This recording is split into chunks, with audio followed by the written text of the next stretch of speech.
The Outsiders, Chapter 3. After the movie was over, it suddenly came to us that Cherry and Marcia didn't have a way to get home. Two-Bit gallantly offered to walk them home. The west side of town was only about 20 miles away. But they wanted to call their parents and have them come and get them. Two-Bit finally talked them into letting us drive them home in his car. I think they were still half scared of us. They were getting over it, though, as we walked to Two-Bit's house to pick up the car. It seemed funny to me that Socias, if these girls were any example, were just like us. They liked the Beatles and thought Elvis Presley was out, and we thought the Beatles were rank and that Elvis was tough, but that seemed the only difference to me. Of course, Greasy Girls would have acted a lot tougher, but there was a basic sameness. I thought maybe it was money that separated us. No, Cherry said slowly when I said this, it's not just money. Part of it is, but not all. You greasers have a different set of values. You're more emotional. We're sophisticated. Cool to the point of not feeling anything. Nothing is real with us. You know, sometimes I'll catch myself talking to a girlfriend and realize I don't mean half of what I'm saying. I don't really think a beer blast on the river bottom is super cool, but I'll rave about one to a girlfriend just to be saying something. She smiled at me. I never told anyone that. I think you're the first person I've ever really gotten through to. She was coming through to me all right, probably because I was a greaser and younger.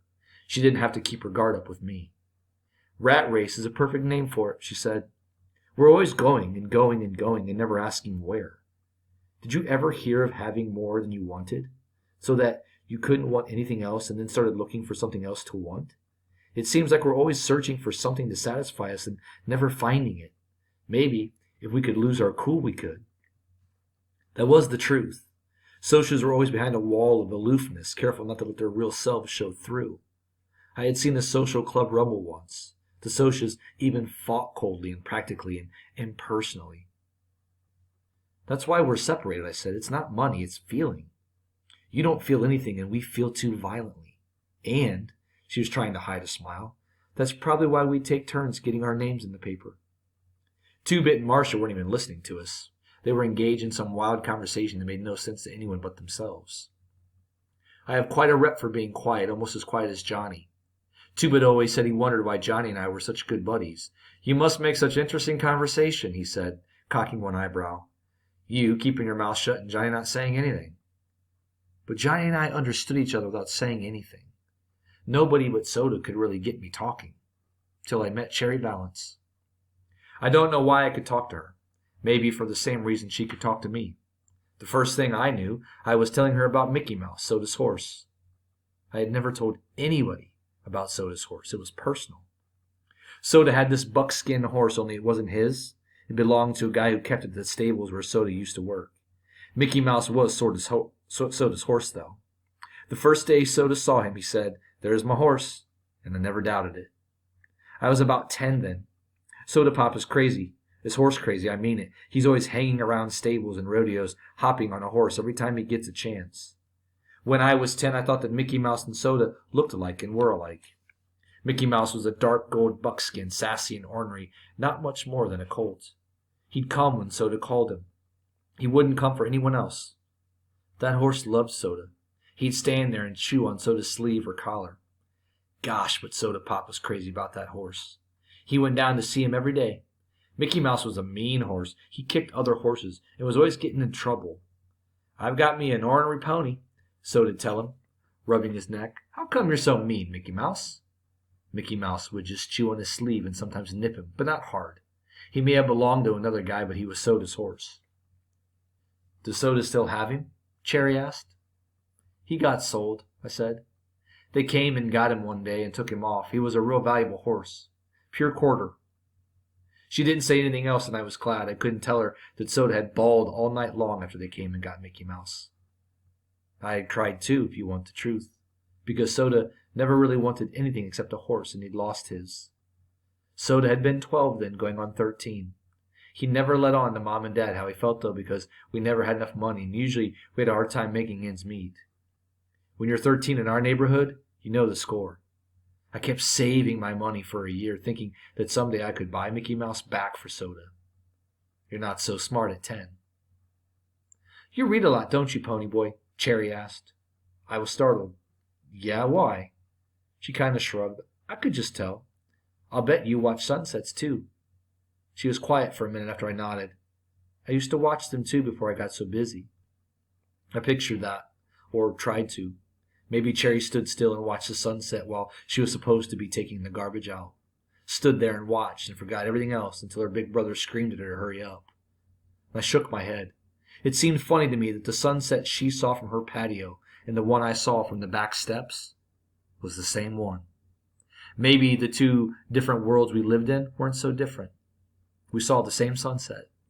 Marcia suddenly gasped, "Cherry, look what's coming." We all looked and saw a blue Mustang coming down the street. Johnny made a small noise in his throat, and when I looked at him, he went white. Marcia was shifting nervously. "What are we going to do?" Cherry bit a fingernail. "Stand here," she said. "There isn't much else we can do." "Who is it?" Two-Bit asked. "The FBI?" "No," Cherry said bleakly. "It's Randy and Bob." "And," Two-Bit added grimly, "a few other of the socially elite checkered shirt set." "Your boyfriends?" Johnny's voice was steady, but standing as close to him as I was, I could see he was trembling. I wondered why. Johnny was a nervous wreck, but he never was that jumpy. Cherry started walking down the street. "Maybe they won't see us. Act normal." "Who's acting?" Two-Bit grinned. "I'm a natural normal." "Wish it was the other way around," I muttered, and Two-Bit said, "Don't get mouthy, pony boy." The Mustang passed us slowly and went right on by. Marcia sighed in relief. That was close. Cherry turned to me. "Tell me about your oldest brother. You don't talk much about him." I tried to think of something to say about Derry and shrugged. "What's to talk about? He's big and handsome and likes to play football. I mean, what's he like? I feel like I know Soda from the way you talk about him. Tell me about Derry." And when I was silent, she urged me on. "Is he wild and reckless like Soda, dreamy like you?" My face got hot as I bit my lip. Derry. What was Derry like? I started to say he was a good old guy, but I couldn't. I burst out bitterly. "He's not like Soda Pop at all, and he sure ain't like me. He's hard as a rock and about as human. He's got eyes exactly like frozen ice. He thinks I'm a pain in the neck. He likes Soda. Everybody likes Soda, but he can't stand me. I bet he wishes he could stick me in a home somewhere, and he'd do it too, if Soda'd let him." Two-Bit and Johnny were staring at me. "No," Two-Bit said dumbfounded. No, Pony Boy, that ain't right. You got it wrong." "Gee," Johnny said softly. "I thought you and Derry and Soda got along real well." "Well, we don't," I snapped, feeling silly. I knew my ears were red by the way they were burning, and I was thankful for the darkness. I felt stupid. Compared to Johnny's home, mine was heaven. At least Derry didn't get drunk and beat me up or run me out of the house, and I had Soda Pop to talk things over with. That made me mad. I mean, making a fool of myself in front of everyone. And you can shut your trap, Johnny Cade, because we all know you ain't wanted at home either, and you can't blame them. Johnny's eyes went round, and he winced as though I'd belted him. Two-Bit slapped me a good one across the side of the head and hard. "Shut your mouth, kid. If you wasn't Soda's kid brother, I'd beat the tar out of you. You know better than to talk to Johnny like that." He put his hand on Johnny's shoulder. "He didn't mean it, Johnny." "I'm sorry," I said miserably. "Johnny was my buddy. I was just mad." "It's the truth," Johnny said with a bleak grin. "I don't care." "Shut up talking like that," Two-Bit said fiercely, messing up Johnny's hair. "We couldn't get along without you, so you can just shut up." "It ain't fair," I cried passionately. "It ain't fair that we have all the rough breaks." I didn't know exactly what I meant, but I was thinking about Johnny's father being a drunk and his mother a selfish slob, and Two-Bit's mother being a barmaid to support him and his kid sister after their father ran out on them, and Dally, wild, cunning Dally, turning into a hoodlum because he'd die if he didn't, and Steve, his hatred for his father coming out in his soft, bitter voice, and the violence of his temper. Soda Pop, a dropout, so he could get a job and keep me in school, and Derry, getting old before his time, trying to run a family and hold on to 2 jobs and never having any fun. While the Socias had so much spare time and money that they'd jump us and each other for kicks, had beer blasts and river bottom parties because they didn't know what else to do. Things were rough all over, all right. All over the east side. It just didn't seem right to me. "I know," Two-Bit said with a good-natured grin. "The chips are always down when it's our turn, but that's the way things are, like it or lump." Cherry and Marcia didn't say anything. I guess they didn't know what to say. We had forgotten they were there, until the blue Mustang was coming down the street again more slowly. "Well," Cherry said resignedly, "they spotted us." The Mustang came to a halt beside us, and the two boys in the front seat got out. They were Socs all right. One had on a white shirt and a Madras ski jacket, and the other a light yellowed shirt and a wine-colored vest. I looked at their clothes and realized for the first time that evening that all I had was a pair of jeans and Soda's old navy sweatshirt with the sleeves cut short. I swallowed. Two-Bit started to tuck in his shirt tail, but stopped himself in time. He just flipped up the collar of his black leather jacket and lit a cigarette. The Socs didn't even seem to see us.